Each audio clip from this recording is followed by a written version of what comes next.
Assalamualaikum warahmatullahi wabarakatuh. Perkenalkan, kami dari kelompok 10 yang akan membawakan materi dengan judul Inkar al-Sunnah. Namun sebelum itu, perkenalkan saya Cindy Bunga Awiyah dan rekan saya yaitu Khairil Gibran Atorik.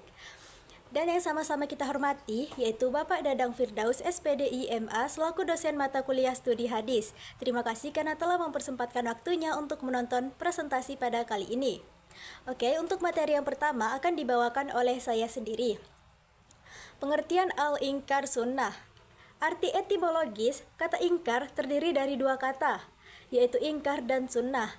Kata ingkar itu berasal dari kata bahasa Arab atau ingkar yang memiliki beberapa arti, diantaranya adalah tidak mengakui dan tidak menerima baik di lisan dan di hati, bodoh atau tidak mengetahui sesuatu, atau antonim kata al-irfan dan menolak apa yang tidak tergambarkan dalam hati.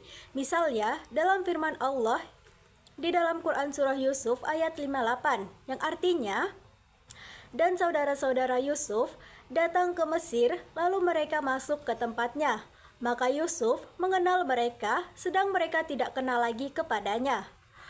Juga seperti terdapat dalam Quran Surah An-Nahl ayat 83. Mereka mengetahui bahwa nikmat Allah, kemudian mereka mengingkarinya, dan kebanyakan mereka adalah orang-orang yang kafir. Kemudian, arti terminologinya yang pertama itu, paham yang timbul dalam masyarakat Islam yang menolak hadis atau sunnah sebagai sumber ajaran Islam kedua setelah Al-Quran.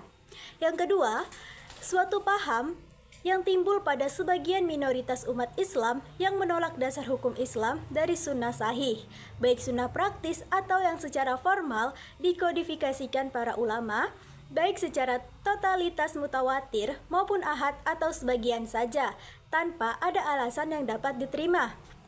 Nah, dari kedua definisi di atas dapat dipahami bahwa ingkar sunnah adalah paham atau pendapat per orang atau kelompok yang menolak sunnah Nabi Muhammad sebagai ladanan hukum dasar. Nah, sejarah ingkar al-sunnah ini yang pertama itu pada masa periode klasik. Pertanda munculnya ingkar sunnah sudah ada sejak zaman masa sahabat. Ketika Imran bin Husain sedang mengajarkan hadis, seseorang menyela untuk tidak perlu mengajarkannya, tetapi cukup dengan mengerjakan Al-Quran saja. Nah, menurut Imam Syafi'i, ada 3 kelompok ingkar al-sunnah. Yang pertama itu, Khawarij dari sudut kebahasaan. Kata Khawarij merupakan bentuk jamak dari kata Kharij, yang berarti sesuatu yang keluar. Nah, yang kedua ada Syiah. Kata Syiah ini berarti para pengikut atau para pendukung.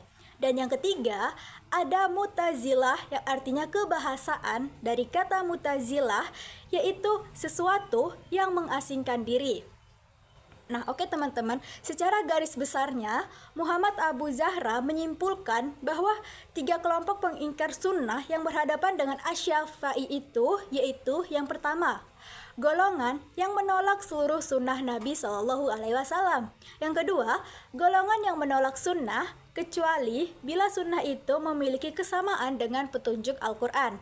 Nah, yang ketiga, mereka menolak sunnah yang berstatus ahad dan hanya menerima sunnah yang berstatus mutawatir.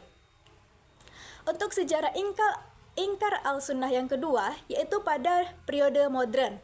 Nah, tokoh-tokoh kelompok ingkar sunnah modern ini atau akhir abad ke-12 dan ke-20 yang terkenal adalah Ghulam Ahmad Parvez dari India dan Taufik Sidki dari Mesir. Rasyad Khalifah kelahiran Mesir yang menetap di Amerika Serikat dan Kasasim Ahmad mantan kedua Partai Sosialisasi Rakyat Malaysia. Nah, tokoh-tokoh ingkar al-sunnahnya itu yang pertama ada Taufik Siddiq.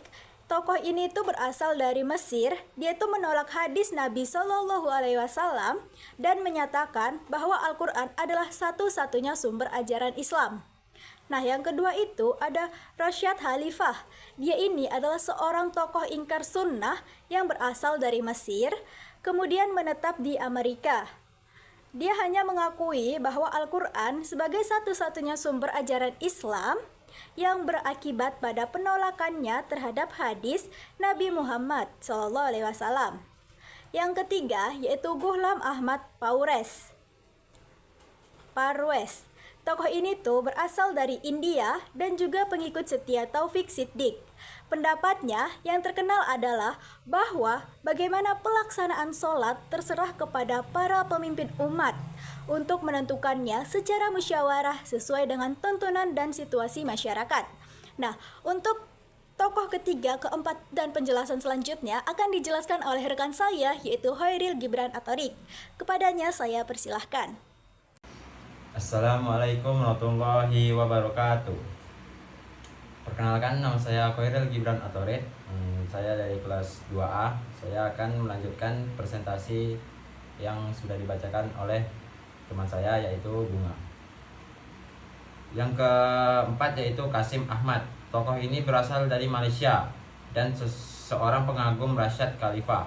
Karena itu pandangan-pandangannya pun tentang hadis Nabi SAW sejalan dengan tokoh yang dia kagumi. Yang kelima yaitu tokoh-tokoh ingkar sunnah asal Indonesia. Tokoh ingkar sunnah yang berasal dari Indonesia adalah Abdurrahman Muhirham Sutarto, Lukman Sad dan Ahmad Sutarto, dan Nazwar Samsu di Padang Sumatera Barat, Dalimi Lubis dan Sanwani Pasar Rumput Jakarta Selatan. Yang kelima, argumen baik nakli maupun akli.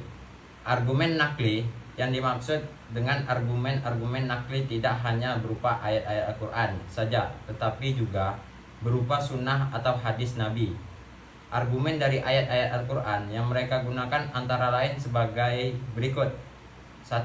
Al-Quran surat An-Nahli ayat 89 yang artinya, dan ingatlah akan hari ketika kami bangkitkan pada tiap umat seorang saksi atas mereka dari mereka sendiri, dan kami datangkan kamu Muhammad SAW menjadi saksi atas seluruh umat manusia, dan kami turunkan kepadamu Alkitab Al-Quran untuk menjelaskan segala sesuatu dan petunjuk serta rahmat dan kabar gembira bagi orang-orang berserah diri.